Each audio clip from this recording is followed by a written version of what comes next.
శ్రీకృష్ణ పరబ్రహ్మణే నమః. శ్రీ గురుభ్యో నమః. శ్రీమాత్రే నమః. శ్రీ గణేశాయ నమః.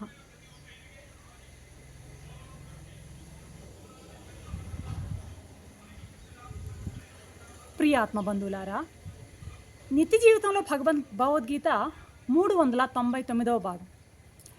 నిన్నటి ఎపిసోడ్లో అహింసని గురించి చెప్పుకున్నాం. అహింస అనే దైవీ గుణాన్ని గురించి మనం ముచ్చరించుకున్నాం. దాని తరువాత దైవీ గుణం వచ్చి సత్యం. ఇది దైవీ గుణాల వరుసలో 11వది. ఉన్నది ఉన్నట్లు, తెలిసినది తెలిసినట్లు హితంగా పలకడం సత్యం అంటారనమాట. మామూలుగా మన యొక్క ఉపనిషత్ వాక్కుల్లో, వేద వాక్కులలో అత్యంత ప్రాముఖ్యం కలిగినటువంటి వాక్ ఏదంటే సత్యం వద ధర్మం చర. సత్యాన్నే పలకాలి, ధర్మాన్నే ఆచరించాలి. ఇక మన ఉపనిషత్తులు ఇంకా బోధనలో మనం బాగా పరిశీలించినట్లయితే సత్యమేవ జయతే అన్నది కూడాను చాలా పాపులర్ అయినటువంటి ఒక ఉపదేశ వాక్యం అన్నమాట. సత్యాన్నాస్తి పరోధర్మ. సత్యానికి మించినటువంటి ధర్మం లేనే లేదని శాస్త్ర సిద్ధాంతం. అంతేందుకు, ఇంగ్లీష్లో కూడా ఒక సామెత ఉంది, ట్రూత్ ఈజ్ గాడ్ అంటాం అన్నమాట. కాబట్టి ఏ ఉపనిషత్తులు చెప్పినా, వేదం చెప్పినా, ధర్మశాస్త్రాలు చెప్పినా, ఇంగ్లీష్ చెప్పినా సత్యానికి పెద్ద పీట వేశాయి అన్నీ కలిసి. భూదేవట బ్రహ్మదేవునితో మొరపెట్టుకుంటుందంట, పర్వతాలు అరణ్యాలు నాకు బరువు కాదయ్యా, అసత్యవాదిని మాత్రం నేను మోయలేను అంటుందంట. అంటే అసత్యానికి ఎంత ఇది ఉన్నదో మనం ఇక్కడ గమనించాలన్నమాట. ధర్మరాజు అంతటోడు చిన్న అబద్ధం ఆడినందువల్ల నరకానికి వెళ్ళి నరకాన్ని చూచి రావాల్సి వచ్చిన పరిస్థితి ఏర్పడిందట. ఇక మన విషయం చెప్పాలంటే నిలువెల్లా ఉదయం లేస్తే పొద్దు పొడిచింది మొదలు పొద్దు కుంకే వరకు అసత్యాలు అబద్ధాలతోనే నేటి ఆధునిక మానవుడి యొక్క జీవితం కొనసాగుతూ ఉందని దానిలో అతిశయోక్తి లేనే లేదన్నమాట. చూడండి, మామూలుగా ఈ సత్యానికి విలువ లేదబ్బా, ఈ కాలంలో సత్యానికి అసలు కాలమే లేదు అనేది నానుడి మనం వింటూ ఉంటాం. కానీ ఇది అవాస్తవం అంటారు మహాత్ములు. ఎలాగంటే బంగారు ఎప్పటికీ బంగారే, ఎత్తడి ఎప్పటికీ ఎత్తడే. సత్యనిష్ఠునికి తాత్కాలికంగా అది ఏదో కొంత ఇబ్బంది అనిపించినా కూడా అతనికి చివరిలో జయము అతనికే ఉంటుంది. సత్యశీలుడైన వాడు చేసేటువంటి కర్మ సత్యంగానే ఉంటుంది. అతను నోటితో ఏం చెప్తే అది నెరవేరుతుంది. దీన్నే వాక్శుద్ధి అని కూడా అంటామన్నమాట. సత్యానికి మించిన పుణ్యము లేదు, అబద్ధానికి మించినటువంటి పాపము లేదు. అబద్ధం ఆడడం అంటే మనకైతే మంచినీళ్ళ మర్యాద. సత్యాన్ని గురించి శాస్త్రంలో ఒక ప్రమాణం ఉంది. అదేంటంటే సత్యాన్నే పలకాలి, ప్రియాన్నే పలకాలి. అప్రియమైనటువంటి సత్యం పలకరాదు. అప్రియమైనటువంటి సత్యం పలకరాదు, ప్రియమని అబద్ధం కూడా చెప్పకూడదంట. చూడండి, అంటే సత్యమే పలకాలి, అదేవిధంగా మామూలుగా ప్రియాన్ని కూడా పలకాలి, అది అంతవరకు ఓకే. అయితే అప్రియమైనటువంటి సత్యం చెప్పకూడదు. ఉదాహరణకి ఒక డాక్టర్ ఉన్నాడు, ఒక పేషెంట్ చావు బతుకుల మీద, డెత్ బెడ్ మీద ఉన్నాడు పేషెంట్. ఆ డాక్టర్ వచ్చి సత్యమే చెప్పాలని, అరే బాబు నువ్వు ఇంకో 24 గంటలు పోతావు అనే సత్యాన్ని ఆ పేషెంట్కి చెప్పకూడదు, చెప్పాల్సిన అవసరం లేదు అంటుంది ధర్మశాస్త్రం అన్నమాట. అలాగే వాడికి ప్రియంగా ఉండాలని లేనిపోని అబద్ధాలు కూడా చెప్పాల్సిన పని లేదు అన్నది. ఈ 2 అమెండ్మెంట్స్ అన్నమాట. అప్రియమైన సత్యం పలకరాదు, ప్రియమని అబద్ధాన్ని చెప్పకూడదు. ఇది సనాతన నియమం అన్నమాట. సరే, సత్యాన్ని గురించి మనం చాలా చోట్ల మనం చెప్పుకున్నాం. ఇక ఇంతకంటే మళ్ళీ రిపిటేషన్ అవుతుంది. ఇకపోతే తర్వాత 12వ దైవీ గుణం వచ్చి అక్రోధం అన్నమాట. అక్రోధం అంటే క్రోధం లేకుండా ఉండడము. క్రోధమన్నా కోపమన్నా ఒకటే అన్నమాట. కోపం పాపము, కోపం ఒక విషం. అది మానవుని యొక్క ఆరోగ్యాన్ని క్షీణింపజేస్తుంది. కోపం ఒక పిచ్చి.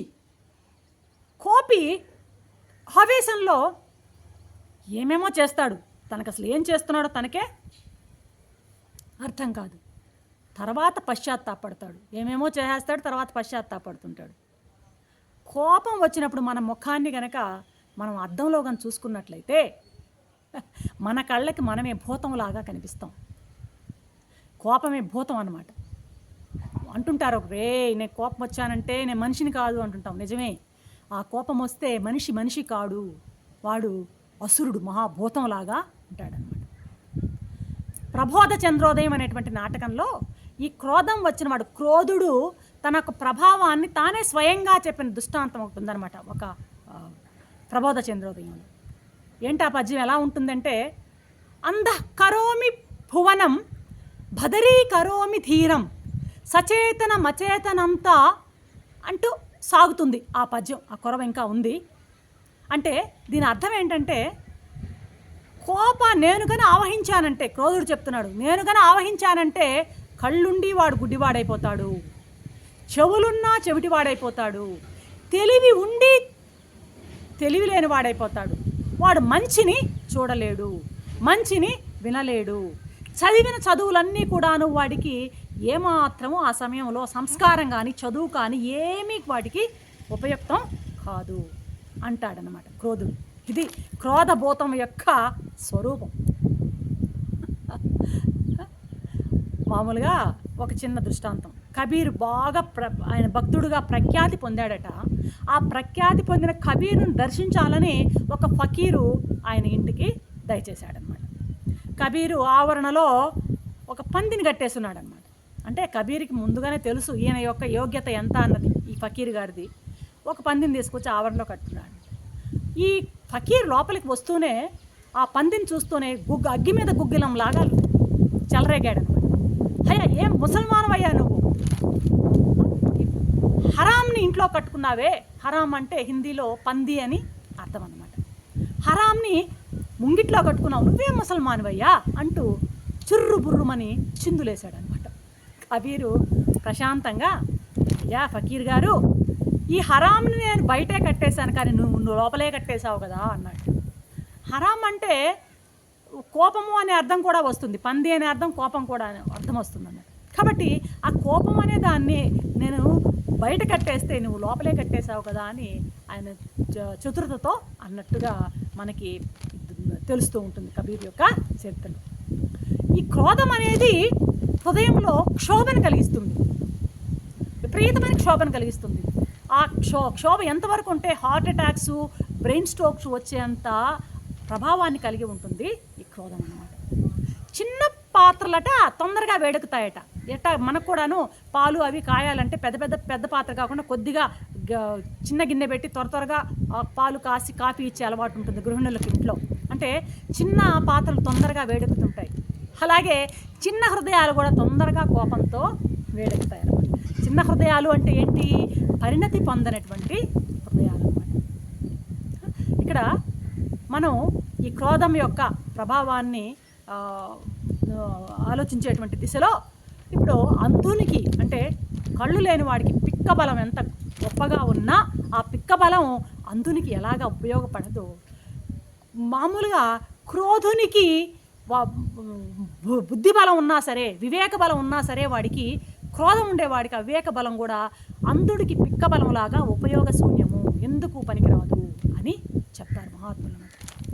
క్రోధం అనేది మానసిక సమతౌల్యాన్ని అంటే బ్యాలెన్స్, మెంటల్ బ్యాలెన్స్ని దెబ్బతీస్తుంది అనమాట. ఈ క్రోధానికి లోనైనప్పుడు ఇహానికి పరానికి కూడాను ఇది బాధాకరమైందనమాట.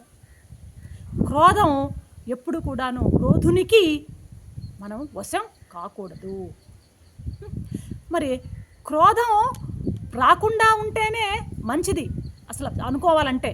కానీ ఒకవేళ వచ్చింది అనుకో, వచ్చినా కూడాను ఆ క్రోధాన్ని మింగేసేటట్టు ఉండాలి. అంటే దాన్ని అక్కడ కంట్రోల్, నిప్పింగ్ ద బర్డ్ అంటాం మనం.